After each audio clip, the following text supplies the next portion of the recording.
Today, the global context is vastly different. The global standard collapsed 5 decades ago, and Europe has long since been rebuilt.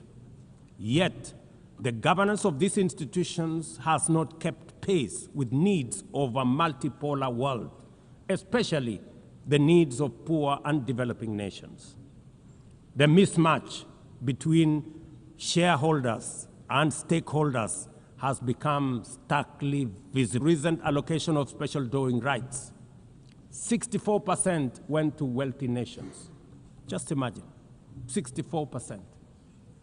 With little need for liquidity support. They didn't need the money anyway, but they got 64%. While the poorer countries received just 2.4%. What a disconnect.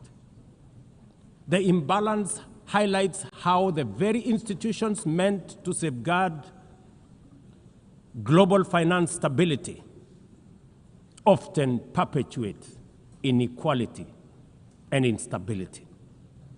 I have argued, and I say it again, that the poor countries with high interest rates, royalties, and allocation mechanisms consistently favor us, while trapping vulnerable economies in cycles of debt, high borrowing costs, and inadequate access to emergency support and concessional funding.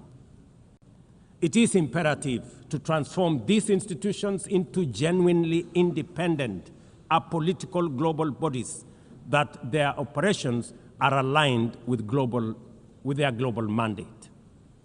Such a shift would democratize decision-making, restore credibility, and allow the IMF and the World Bank to serve all countries fairly rather than reinforcing old hierarchies. But Africa is not merely waiting for external prescriptions. We are taking bold and deliberate steps to strengthen our financial independence, safeguard our stability, and accelerate our development.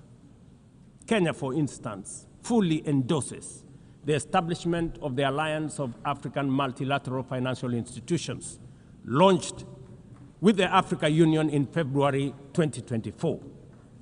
This alliance brings together our homegrown banks, Afrexim Bank, the Africa Finance Corporation, the Trade and Development Bank, Shelter Africa Re, Africa Development Bank, Africa Trade and Investment Development Insurance, and ZEPRI on our own terms.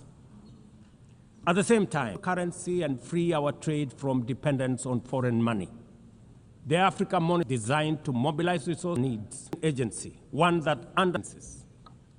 As we mark the 80th anniversary of the United Nations, Africa also marks 20 years since the Ezulwini Consensus and the City Declaration, the two historic milestones that establishes the common African position on UN Security Council reforms. For 2 decades, Africa has spoken in one voice, demanding justice, equity, and representation in the highest organ of global governance.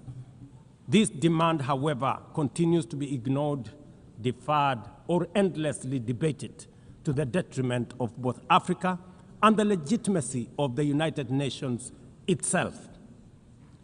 You cannot claim to be the United Nations while disregarding the voice of 54 nations. It is not possible. Africa is no longer willing to wait on the margins of global governance while decisions about peace, security, and development are made without our understanding, without our perspectives, and without our voice. Africa's exclusion is not only unacceptable, unfair, and grossly unjust, it also undermines the very credibility of the United Nations, this organization.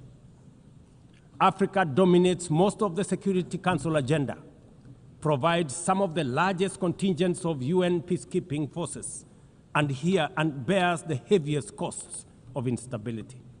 Yet we remain the only continent without a permanent seat at the main table where decisions about our destiny are made.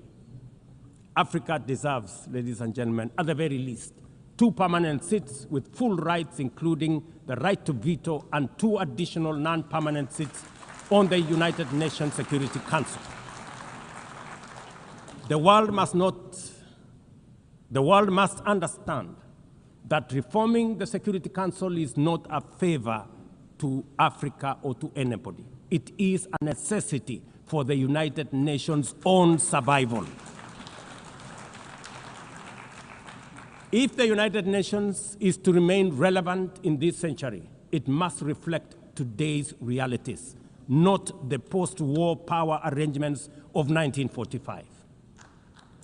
Madam President, despite the stated and evident weaknesses of the United Nations, it still remains humanity's best chance at global solidarity. No other institution has the universal legitimacy or convening power of the UN. From coordinating humanitarian relief in times of war and disaster, to mobilizing the global response to COVID-19, to driving consensus on climate change through the Paris Agreement, the UN has consistently shown that the world can achieve together what no nation can accomplish on its own, however mighty or great or powerful. As Doug Hammarskjöld, the UN's Second Secretary General, once observed, and I quote, "The United Nations was not created to take humanity to heaven, but to save it from hell." End of quote. That mission is as urgent today as it was 8 decades ago. At a time when conflicts are multiplying, when climate change threatens every economy, and when inequality is widening, the need for a functioning, credible, effective, and a multilateral system has never been greater. It is through the UN that nations have pooled resources to vaccinate billions of children, to protect refugees from through the work of the UNHCR, and to keep the peace in more than 70 missions across the world. Without the UN, these achievements, modest though they may sometimes seem, would not